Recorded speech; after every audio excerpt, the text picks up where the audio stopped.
comedian David Boyle, and I'm quitting alcohol.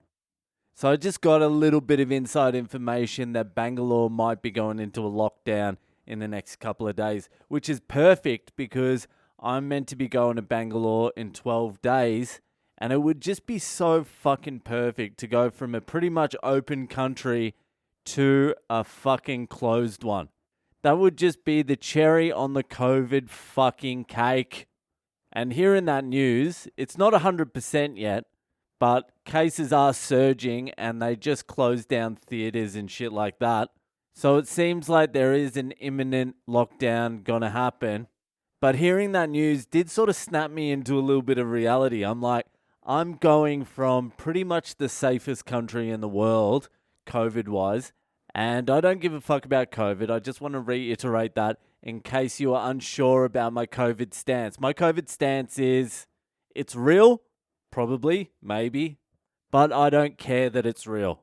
No, it's definitely real, probably, but I just don't give a fuck about it at all. But still, if you're in a country where the numbers are low, whether they're real numbers or not, it doesn't really matter, then you're going to be a lot more open than a country that's just fucking chaos. Although I find it hard to believe they could pull off a lockdown in India any longer than like a month. After a month, people in India won't even listen. There'll be fucking riots. Some dude will have to move 2 mattresses, a chest of drawers with his whole family on the scooter. So you can't prevent people from doing that forever. That's the worst thing about this whole fucking bullshit, is just the unpredictability of what the fuck is going to happen. Yeah, that's the worst thing. Closely followed by the millions of deaths. That is a close second to screwing up my travel plans. But who knows, this could go down as one of the all-time fucking dumbest decisions I've ever made. And that is a pretty fucking tough list to make. There are some Hall of Famer dumb decisions on my fucking list of dumb decisions.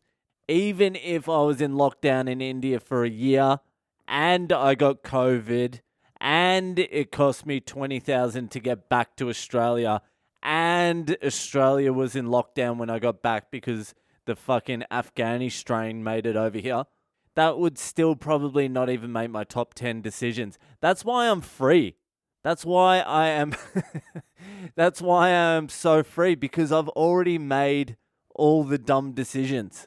So when it comes to decision making for me, all I need to reference is some of the dumb fucking decisions I've already made and then go, well, it can't be worse than that.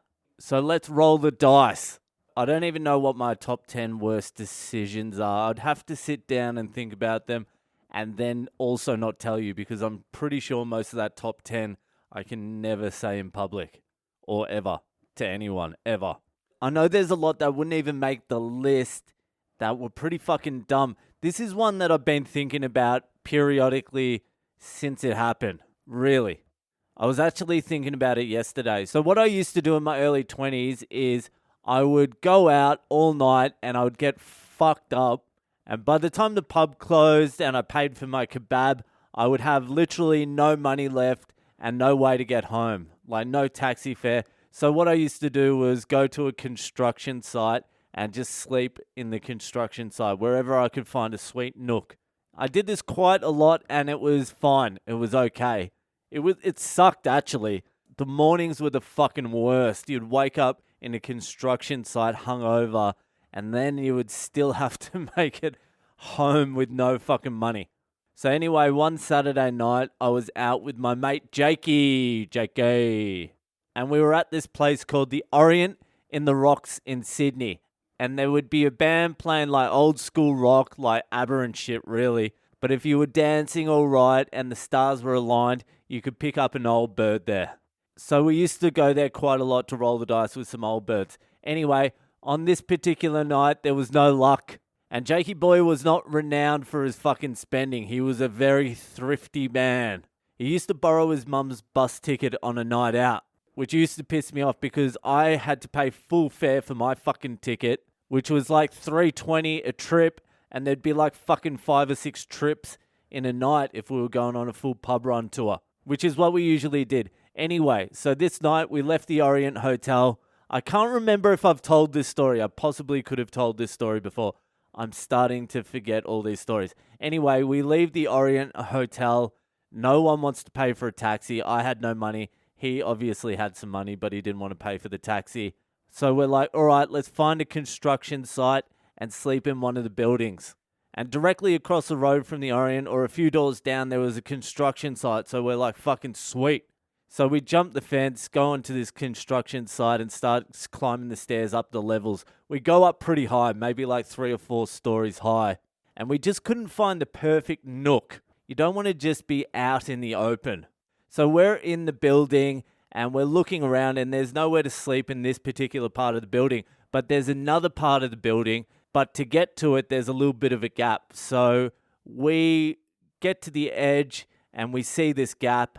And we're like, fuck it, we'll just jump the gap and have a look on the other side of the building. And we're hammered at this point. We're like, we're fucked. So we take a run up, we jump this gap, we get to the other side of the building. And the other side of the building, we found this like aluminium foil type air conditioner duct. So Jakey went in one end of the duct and I went in the other end of the duct. And it was the sweetest fucking construction site sleep I've ever had.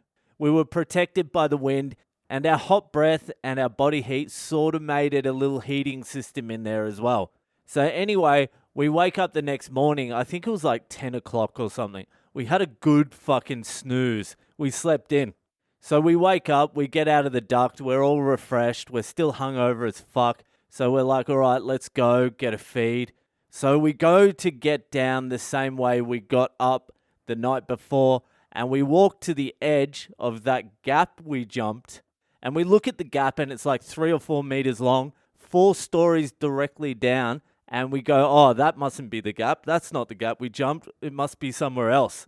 So we look around. There's no other gaps. And we go back to this fucking gap. And we're like, holy fuck. Did we jump that last night? And Jakey's like, yeah, we fucking jumped that last night. And we're both staring at it. And our stomachs just fucking sink simultaneously because we realized we were very fucking close to dying. Because if we had fucked that up, it was certain death. And on top of that, we couldn't do it sober.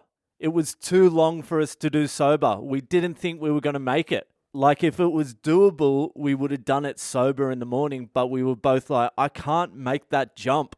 It's impossible. I don't know how the fuck we did it last night. And that particular decision has haunted me for a long time now. I think about it regularly. Not much had to go wrong there and I would have been fucking dead. And that decision probably wouldn't even make it in my top 20 or 30. Probably not even top 30. So that's what I'm saying. That's why I'm free. I've made all the mistakes. I've done the dumb shit. So when I'm making the decision of going from the world's safest COVID country to a country that has no medical facilities and is having like 60,000 new cases a day, then it's quite an easy decision to make because it can't be worse than my worst decisions. That's what I'm trying to say. That's the whole point of this podcast today. Anyway, that's it for me tonight. If you're enjoying the podcast, give it a share around to your friends. Hit me up on social media. I'm Boyle Comedy on Instagram, Facebook, and Twitter. And I'll see you the fuck later.